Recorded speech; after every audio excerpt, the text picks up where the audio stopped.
Welcome back to NBA Today. We are joined now by NBA Commissioner Adam Silver. Adam, thank you so much for taking the time to be here with us today. Of course. The games, they've been so much fun. They've been so great. They've been so fun to watch. We have a myriad of topics to get to today, so let's start here with ESPN's Baxter Holmes reporting that in a recent meeting with Phoenix Suns employees, you addressed possible solutions for tanking, reportedly saying we put teams on notice, and particularly this season ahead of Victor Wembanyama entering the draft. So what are the specific measures, the notices you're considering to prevent teams from tanking this season?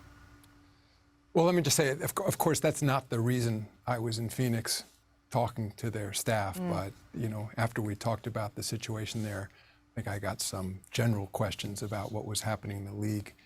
And so this whole notion of tanking came up. Nothing new in the league. And in fact, you know, as you know, Malika, shortly before the pandemic, you know, roughly 2019, we had changed the lottery odds yet once again. Not that I can say that we knew that Victor Wembanyama was coming precisely at this time, but we lowered the odds really essentially for the worst three teams in the league, and then for the fourth team only has a slightly better odds. So it's roughly around a 14% chance. So said differently, if you have the worst record or one of the worst records in the league, you have an 86% chance of not getting the top pick. So I think that's first and foremost one of the most important measures we've taken. And then on the flip side, we added the play-in tournament.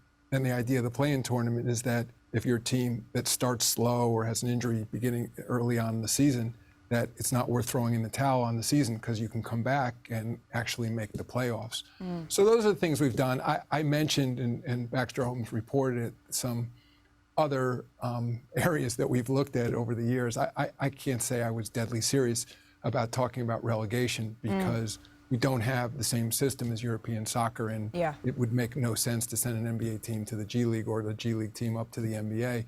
But obviously that's how other leagues deal with situations like this, where they force teams to stay competitive because the consequences of finishing at the bottom of the league are dramatically detrimental to the health of the team. But it's something, as I was saying to the folks there in Phoenix, that we keep our eye on. I mean, obviously we understand we're selling competition to our fans, and it doesn't mean that rebuilding isn't appropriate for certain teams. But incidentally, I view tanking, I know the way in which you're saying it, but certainly if we thought that players on the floor, there was anything happening in an organization that meant that a team was intentionally losing games, I view that very differently than an organization that is truly rebuilding, recognizing that they're going to need to restock with great talent in order to improve. But with a once-in-a-generation player like Victor being slated to come into the league, have you reminded teams, had heightened conversations yet?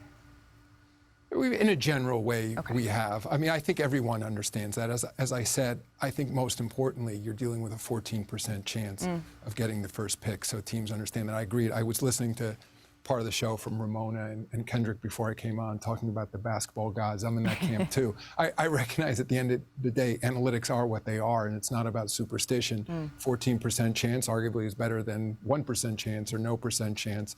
But as I said, it doesn't, even in terms of the straightforward odds, it doesn't benefit a team to be the absolute worst in the league. And even if you're one of the poor performing teams, you're still dealing with a 14% chance. But I think it's one of these things, there's no perfect solution, but we still think a draft is the right way to rebuild your league over time. We still think it makes sense among partner teams, or actually a decision is made that the worst performing teams are in a position to restock with what the prospects of the best players coming in. So we haven't come up with a better system.